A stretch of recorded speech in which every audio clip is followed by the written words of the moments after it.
defender before he sealed it. Savage back on the field for Lewis. Keep right over here, I think.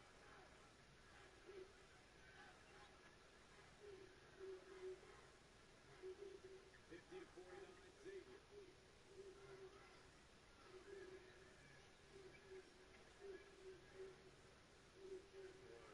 Once again, Akira turns it over. Baldwin penetrating.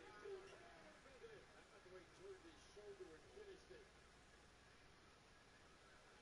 Davey McGee.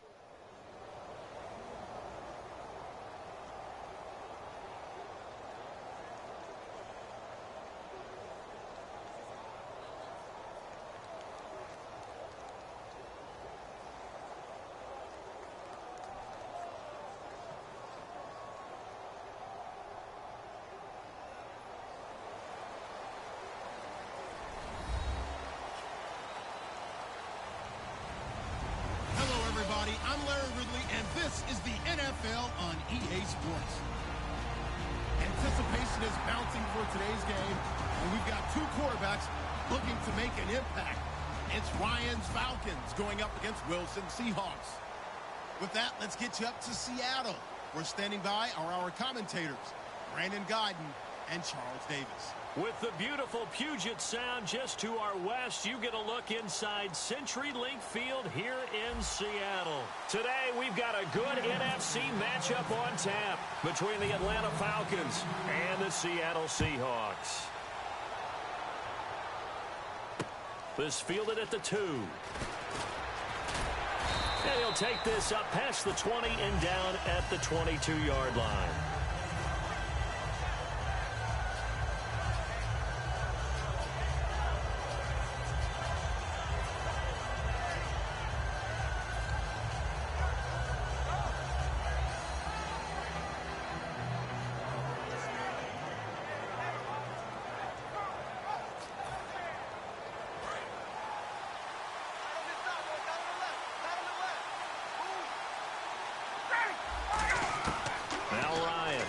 Down and incomplete to open things up. He was trying to hit Taylor Gabriel that time, and that'll bring up second down. And a man, as we look at the starters now, a man who really has earned us talking about him in the booth, Julio Jones. He's a 1,000-yard receiver each and every year. So sleek, so wonderful. I call him Secretariat. Second down here after the incomplete pass. Second and 10. It's Ryan again. They almost had it. The big D lineman nearly had an interception. Instead, it falls down incomplete. And here's a look at the defensive unit that hopes to halt this offense today.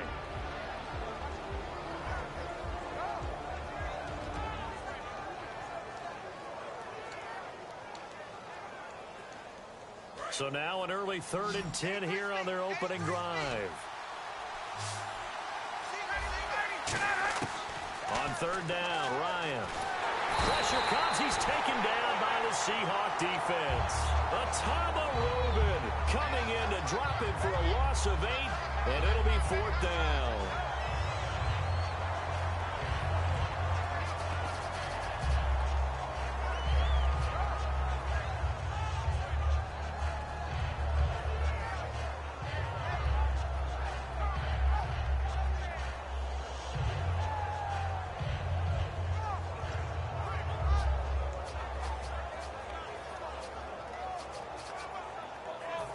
So on 4th down, the Falcons will call on Matt Bosher to punt it away.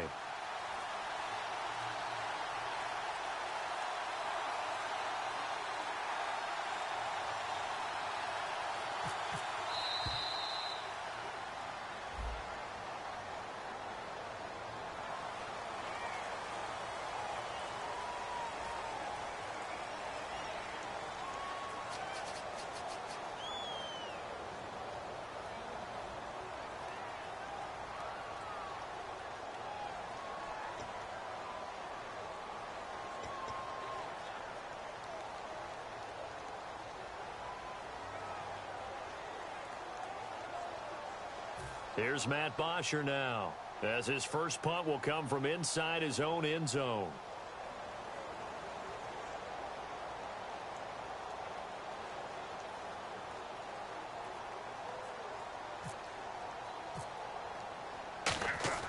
And look here, it's an opening drive fake. Escaping the pressure right. And he is going to lose yardage here. That'll wind up going for a loss of 4. It's such a risky play there to fake it. You're either the hero or the GOAT. Here, they're going to be the GOAT. Unfortunate, too, because you know they thought they had something there. They don't call it just to call it. They don't just say, oh, what the heck, let's go ahead and fake it here. They feel like they've got something on. They've got the defense in the right spot. Just unsuccessful in that opportunity. They'll try to run with Rawls. And he'll get blown up behind the line of scrimmage. Back at the 6. That's going to go as a loss of 2, and it'll be second down.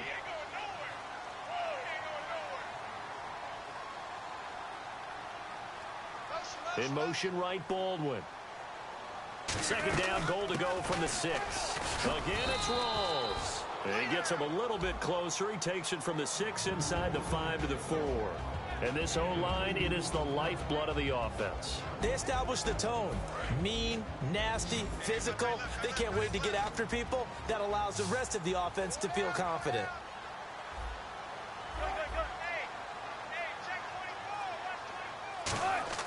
On 3rd and goal, Wilson. That's caught at the 3. Baldwin coming off his first Pro Bowl appearance. He had career highs, Charles, in catches with 94, over 1,100 yards. That also a career high. Pretty good season for Doug Baldwin. And I think the place that he really started to take off was midway through 2015. The connection between he and his quarterback, Russell Wilson, where they were playing more from the pocket, bigger plays downfield, that just propelled him into 2016. That and anything he perceives as a slight, he uses it to his advantage, and he just goes out and plays. Throwing is Wilson. There's Baldwin. Touchdown, Seattle. Doug Baldwin, a 2-yard touchdown grab. And the Seahawks have taken a first-quarter lead. Stephen Hauschka for the point after.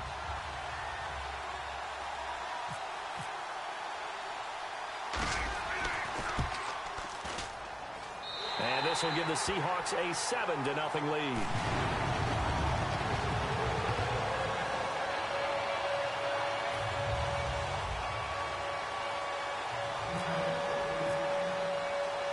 Hauschka now to send this one away following the score.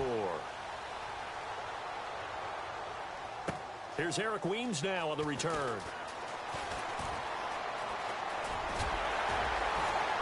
And not a particularly good return here as they'll be forced to start at the 12-yard line. And here now come the Falcons. And last time out, went for it on 4th down, turned it over, gave them great field position, turned it to 6 points, so they've got to recover here, Charles. It's amazing what one decision can do in the chain of events, right? The decision to go for it on 4th down. Caused all of that. It caused every bit of it, but it showed confidence. Hey, I've got confidence in you guys. Go pick it up for them. Didn't happen. Also showed confidence in the defense. They didn't pick up their end of the bargain, so now they've got to come back out and start over and rebuild that confidence. No gain, and it's second down. The defense loves to hang their hat on that, don't they? You get a guy that catches the ball, but you stop him for no gain. Without a doubt, because they're also used to trying to catch people after the catch, and they miss. And that turns into what? A huge play. We've seen it so many times. In this case, though, catch was made, put down right on the spot. Ryan, he's going to air one out. And that one incomplete. Had some position but couldn't hold on, and it brings up 4th down. And when all else fails as a defender, when you're not there in the coverage, your best friend is exactly what we saw there. A big play shot taken by the offense. Unfortunately, it ended in a big drop.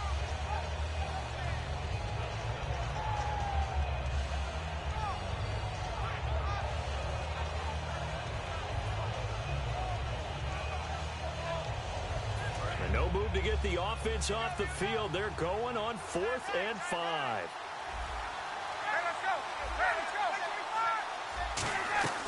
They'll run for it. It's Freeman. And some room to maneuver.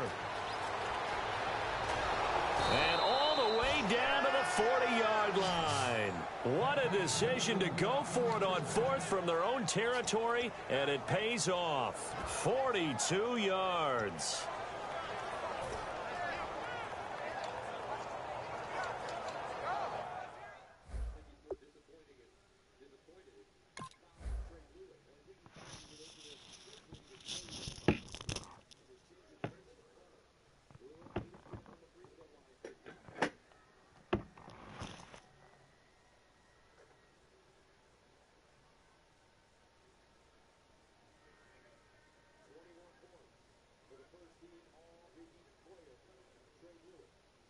If you're doing your little play, you join into some defensive power on the glass. 57-56 Xavier.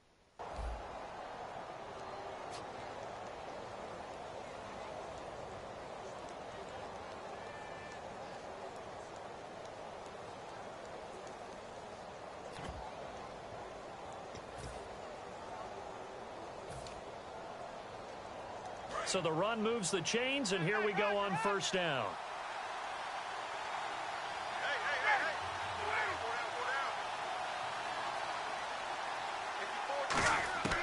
They'll throw on first down with Ryan. Hits his target. It's Taylor Gabriel. Give him 9 there on the first down completion.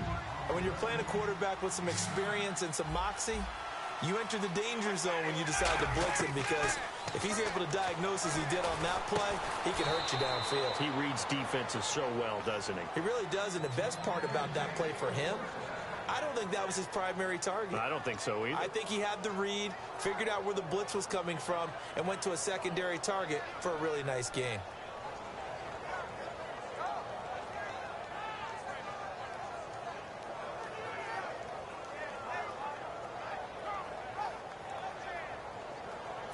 Offense comes to the line now, 1st and 10.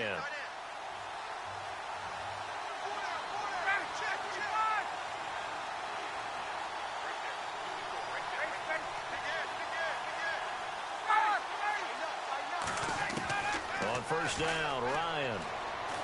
Into a double team, and it's intercepted. A great read, and it's picked off. And his guys are going to take over at the 21-yard line. And Seattle now ready to march out of the field.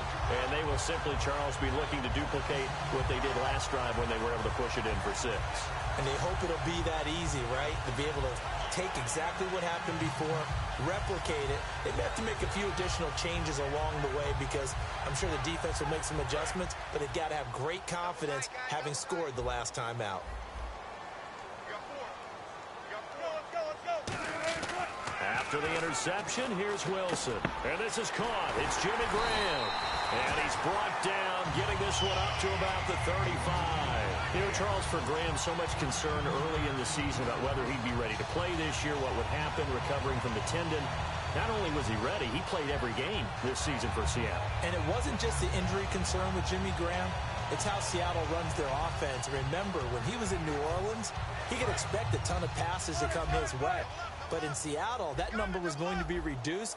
Would he be able to maximize what they were going to throw in his direction? And he certainly did this year, 65 catches. 65 catches, just shy of 1,000 yards, 6 touchdowns, too. And this is incomplete. Jimmy Graham, the intended receiver. And that'll bring up 2nd down. When you see passes knocked down by those guys I call the frustrated fullbacks, the linebackers, you know that in their zone coverage, they were able to drop, see the ball thrown, and react to it very quickly.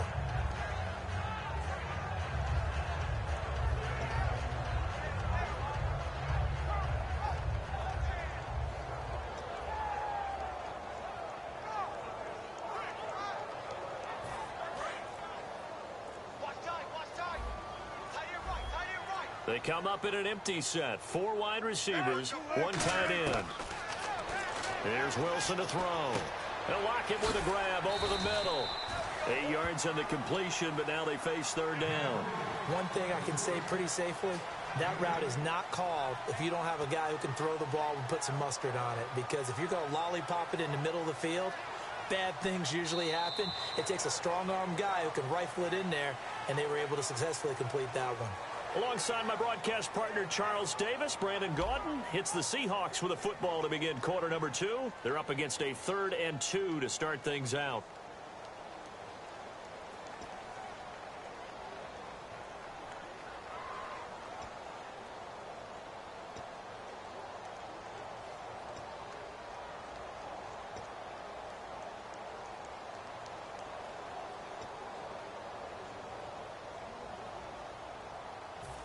Still in search of the 1st down after that last completion. They run with a power back. Rawls. No gain on the play there, and it'll bring up 4th down. Kind of running there at your own risk against that 4-3 and that big line, aren't you? Yeah, and I don't really run it against a good 4-3 team that well because I've got to get those guys on the move a little bit. If you're a static running team, meaning you just want to run it in the middle, you may have some trouble against good defensive tackles. That's what we just saw on that play. No gain. And how about this one now? In their own territory, a gutsy call. They're going to go for this on 4th and a yard. The play clock's running down. Now it's Wilson. And able to find Graham. Complete. And he's got the first down yardage as he brings this up to the 47. I don't know if I agree with that. I guess they don't care if I agree with that. But, boy, you have to be surprised by that, right? I definitely was surprised that they decided to go for it in this situation. But they must have either felt like they either had a great play call on or they're trying to show extreme confidence.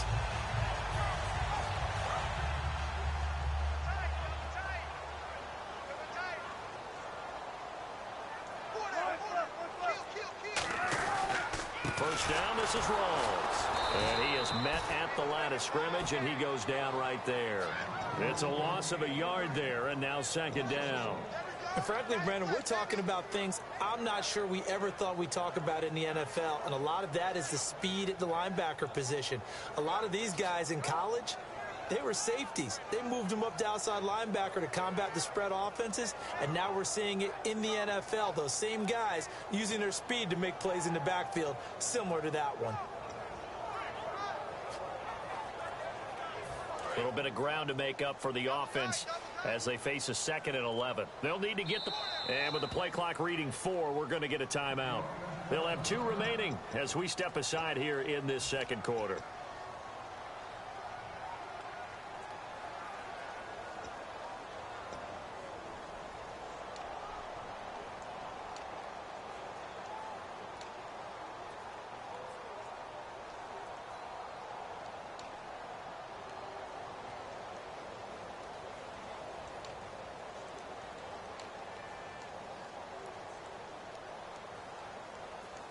So now 11 yards to go for this offensive unit. It's 2nd down.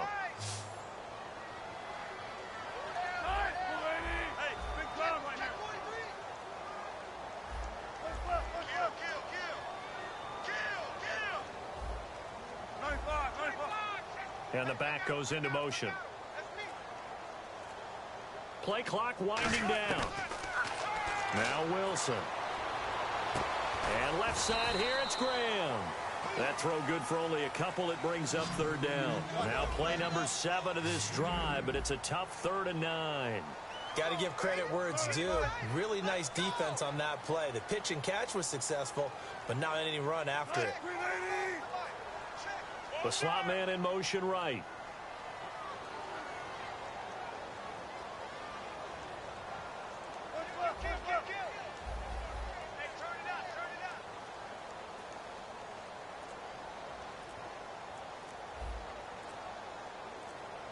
Time running out here on the play clock. They snap it at 1. Now Wilson. And incomplete. A disappointing drop there defensively by the rookie. And now 4th down. Oh, man, that was close. The opportunity to change momentum, big play, right in his hands, unable to come down with it. A sigh of relief, no doubt, on offense that that fell harmlessly to the ground.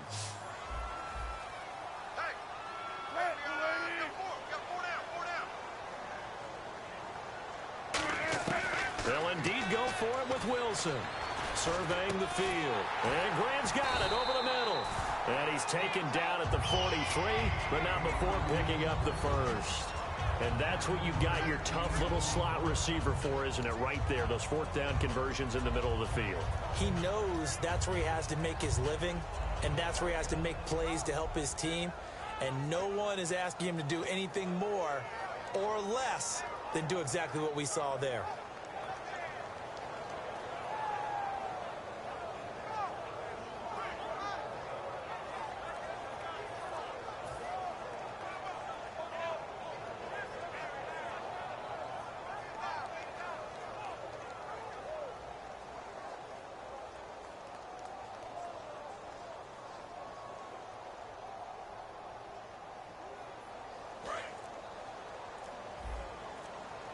The play clock's running down. They come out 5 wide. 3 of them. And with very little time left on the play clock, Pete Carroll's going to call timeout. That's their second, so they'll have 1 remaining here in this second quarter. We'll be right back.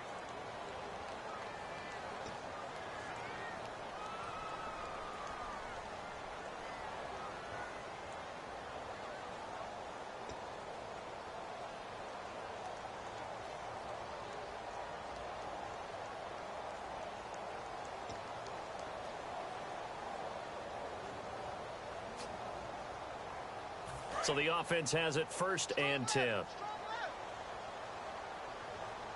They'll come out in the pistol. Wilson a give to Rawls. And he'll take it inside the 40 to the 39-yard line. 3 yards on the pickup there, and it'll be 2nd down. I do know from experience that when you slow down someone's running game, you're now doing the dictating on defense. And guess what? Now you're getting ready to tee off on their quarterback because they have to throw it all the time. But you still have to be alert for the draws and other plays of that nature to make sure you don't get hurt. And running room scarce here. He's going to be stopped in his tracks at the line of scrimmage. 2 minutes remain here in the first half. Back to CenturyLink Field after this.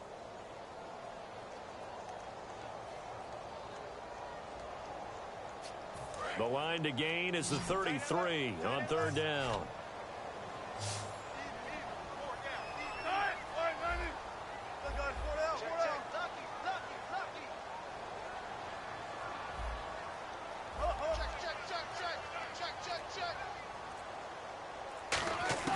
On 3rd down, Wilson. And he's got Lockett.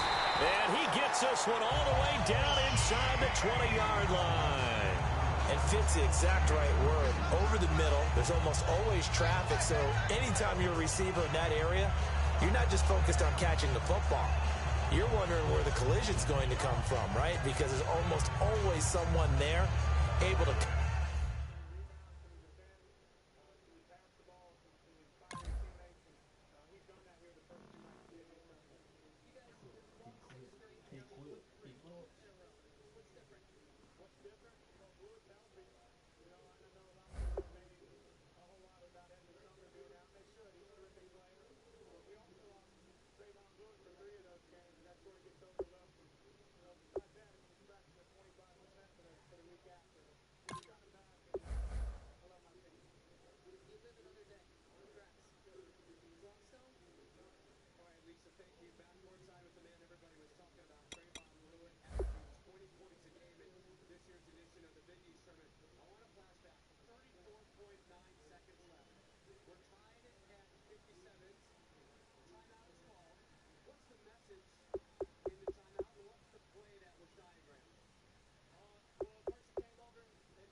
a number of reasons, but what strikes me is the way, as a group,